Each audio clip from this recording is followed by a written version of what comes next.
Welcome to the deep dive. Today we're getting into some really fascinating source material about the starts of the Israelite conquest under Joshua. Right. And normally you think conflict, war, but these sources, they really flip that idea. They absolutely do. They present it as this profound study in, well, boundless grace redemption, finding mercy where you least expect it. So what's our mission with this deep dive then? Well, our goal is really to pull out these core lessons about faith, about judgment, and specifically looking at how some, let's say, unexpected people, even nations, end up securing a covenant relationship when honestly they look doomed. Okay. It's not just military history. Think of it more like a manual on second chances. I like that. And the setting itself, you mentioned context is key. They're at the border of the Promised Land again, for the second time. Exactly, at Acacia Grove or Shittim. Shittim. That name rings a bell from the sources. Oh, it's definitely a loaded location. The sources hammer this point home. This is where the last generation failed spectacularly. A huge covenant violation. The one that cost them 40 years in the wilderness. Precisely. So the tension for this generation is just immense. You can feel it. Are they going to repeat history, fall into doubt again? Or will they trust this time? That's the million-dollar question the whole narrative hangs on. Okay, let's unpack this idea of the second chance then. Because the material hits us right away with a bit of a paradox. The land's a gift, it's promised, but they still have to fight for it. God saying, I've got your back, doesn't mean they get to sit back. No, it absolutely doesn't. And that's the core of the faith works dynamic, isn't it? How so? Well, think about it. If God just, snapped his fingers and handed them victory without any effort on their part, where's the opportunity to show trust? Faith in this whole context, it's trust demonstrated through action. So the conquest, yeah, it's guaranteed by God, but it absolutely requires their responsibility, their swords, their effort. And it's not just about external battles either, is it? The sources really stress this internal preparation, this purification needed. Oh, definitely. That section on the fiery ordeal of temptation, as they call it. Yeah, those strikes. God allows his people to go through these intense trials. And the commentary is really clear. It's not because he enjoys seeing them struggle. Right. It's because that process is absolutely essential for the final victory. It's the necessary path for character refinement. They use that amazing analogy, the rough stone being prepared for the temple. Isn't that powerful? So vivid. You're pulled from the quarry of the world, brought into God's workshop. And if you're going to fit into his spiritual temple, well, the hammer and chisel of trials, they have to cut away the flaws, the imperfections in character. And the sources make a promise there too. Yes, and this is the key takeaway for you listening. God will not strike a single useless blow. Every trial, every hit has a specific purpose to make sure the final piece fits perfectly. Wow. So this purification, it's national Israel getting a second go at Canaan, but it's also deeply personal. And the sources draw this really specific, maybe even surprising comparison to an individual, someone famous for a big failure. They go straight to Peter. Peter's denial. Right.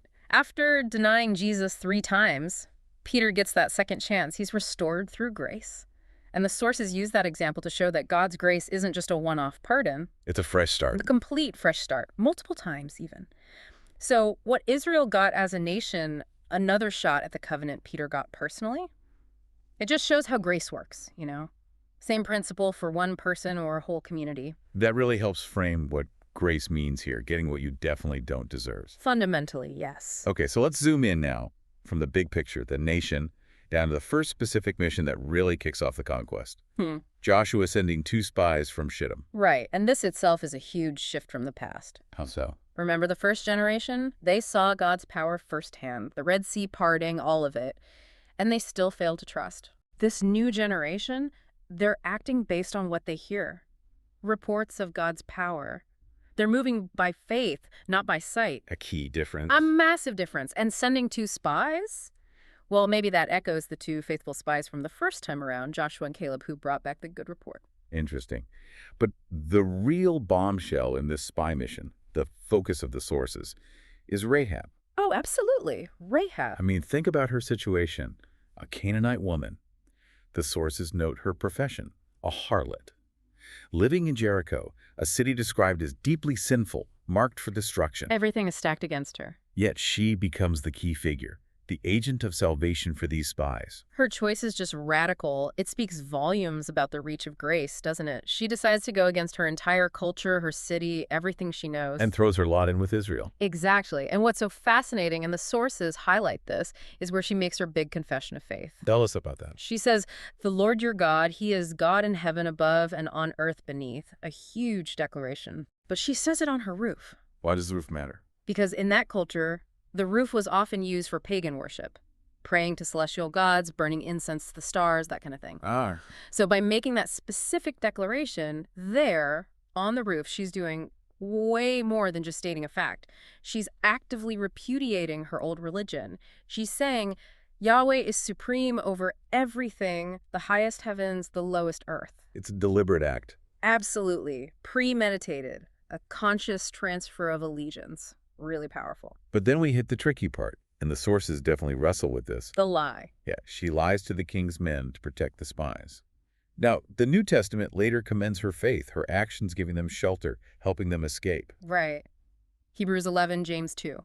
Both mention her positively. So how do we square that, praising her faith while she's actively deceiving? It's a crucial tension, and the material is quite nuanced here. It stresses that while her faith was commended, her willingness to risk everything, that was manifest. The biblical texts don't explicitly validate the lie itself. Okay, so it's not endorsing the deception. No, it seems God rewards the underlying faith, the loyalty to him, the spirit of her actions, even if the method she used was, well, imperfect by other standards. So it's the trust that's key. Yeah. And that trust leads to a deal, a covenant. Yes, exactly. The agreement is life for life and, significantly, kindness for kindness. Kindness. Yes. Is it the Hebrew word cheesed the sources mention? That's the one. Cheesed. It's more than just niceness. It's covenant, loyalty, faithfulness, steadfast love. She showed cheese to the spies by protecting them. And they promised cheese back to her and her family when the city falls. Mutual fidelity. Precisely. And the sign of this protection, everyone remembers this part, the scarlet cord. That red rope hanging from the window, it's her safety signal.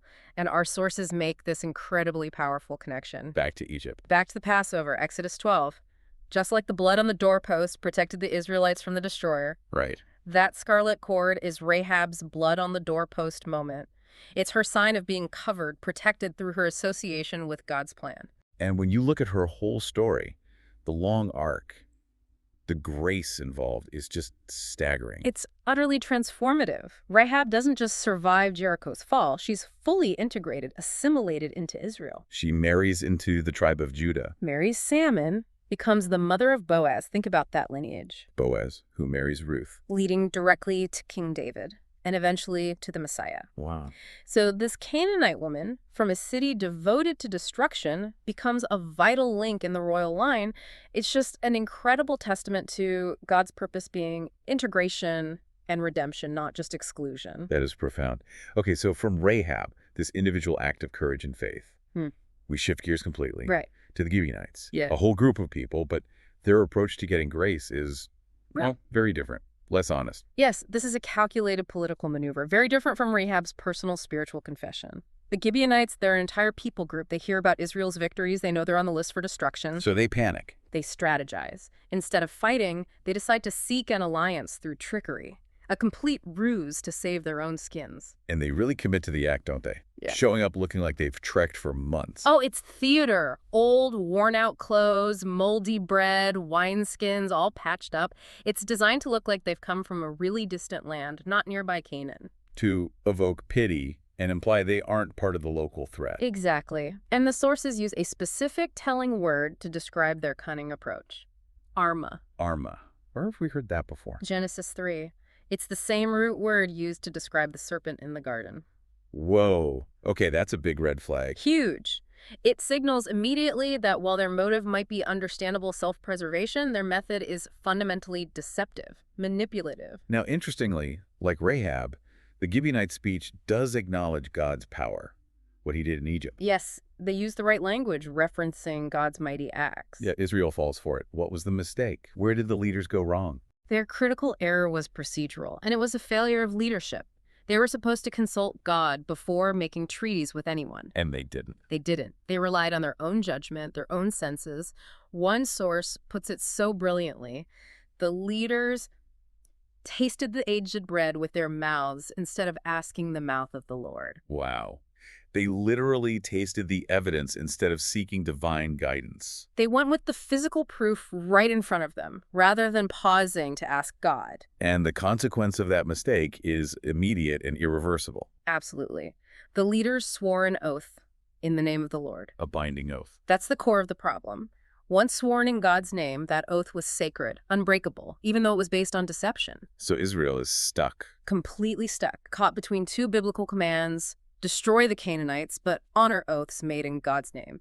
They couldn't fulfill one without violating the other. Breaking the oath was just as serious as ignoring the command to conquer. That's a serious dilemma. So how does Joshua handle this? How does he balance justice for the deception with the grace required by the oath? His solution is, frankly, quite masterful, a synthesis of justice and grace. The oath stands they can't kill the Gibeonites. Okay. But there's a consequence for the lie. Joshua decrees perpetual servitude. The Gibeonites become hewers of wood and drawers of water for the house of God forever. That sounds pretty harsh. Hewers of wood and drawers of water. It was definitely a mark of disgrace, a constant reminder of their deception and God's hatred of falsehood. Right. But, and this is key, the sources reframe it. How? By tying their servitude to the house of God, their curse gets transformed into a kind of, well, forced blessing, you could say. Interesting. They're permanently linked to the worshiping community of Israel. They have ongoing access, even if in a subservient role. And history shows they stayed loyal generations later. Their descendants helped rebuild Jerusalem's walls. So even in judgment, there's this element of integration, of bringing them into the fold somehow. Yeah. Exactly. It testifies again to God's ultimate desire to integrate and redeem rather than just destroy. And it's fascinating how this whole Gibeonite situation immediately leads to something else, this obligation Joshua now has. It pays off almost instantly, doesn't it? Yeah, it leads right into the battle for Gibeon in Joshua 10, one of his most famous campaigns. Because when 5 other local kings attack the Gibeonites because they made peace with Israel, Joshua is now bound by that oath, by Cheesed, to defend them. And that's the battle where he commands the sun to stand still. The famous miracle. And the lesson the sources draw from that victory, it perfectly circles back to what we discussed in the beginning. That paradox of divine gift and human effort, it's crystal clear there. Explain that. Okay, so God had already promised Joshua victory. He said, "Do not fear them. I have given them into your hand." Assurance. Right. Divine guarantee. But what does Joshua do? Does he sit back? No. He launches a massive, all-night forced march.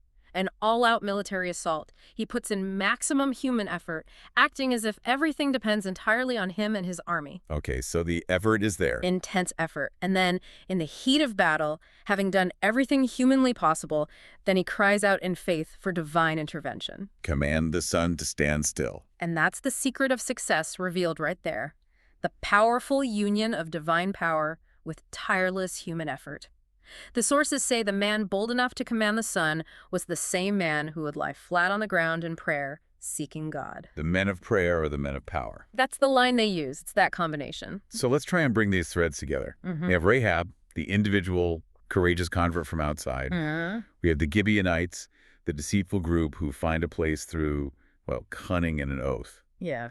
And we have this overarching lesson about faith requiring action, even when victory is promised. What's the big picture message emerging? I think it's that God's people are fundamentally a spiritual community. It's not primarily about ethnicity or geography or even moral perfection at the entry point. It's open. It seems incredibly open. No one, regardless of their background, prostitute, deceitful nation, whatever, and no matter their past failures, no one is beyond the reach of God's grace if they turn towards him. That's the powerful synthesis, isn't it? God's purpose isn't ultimately judgment, but mercy. Exactly. Granting mercy to those who repent. It echoes Ezekiel, "Do I take any pleasure in the death of the wicked, declares the sovereign Lord. Rather, am I not pleased when they turn from their ways and live?" He wants people to turn and live. And as we wrap up, what really stands out is the direct application for us today. The sources are blunt about this. They stated explicitly, God recognizes no distinction on account of nationality, race, or caste. Think about that. Just let that sink in for a moment. Yeah. Rahab, the outsider, the marginalized woman, becomes a matriarch in Israel. The Gibeonites, the liars, the foreign nation are permanently attached to the worship of God. Christ came, the sources imply, to tear down every single wall of partition. To throw open the gates so that every single soul can have free access to God. Which leaves us, the listener, you, with a pretty pointed question today. It does. If God himself recognized no barriers of caste or race or nationality when integrating people into his covenant family, well, the question we really have to wrestle with is this. Go on. What walls of partition do we still build today? In our communities, in our hearts? What barriers, prejudice, exclusion, separation are you personally being called to dismantle? To better reflect God's desire for a world filled with joy and peace. And for every single soul to have that free access to him, what walls need to come down in your life? A challenging but absolutely vital question to reflect on. Thank you for guiding us through this really amazing deep dive into second chances and truly surprising grace. My pleasure. It's powerful material. We definitely encourage you to keep exploring these ideas, the interplay of grace and obedience, in your own study. We'll see you next time on The Deep Dive.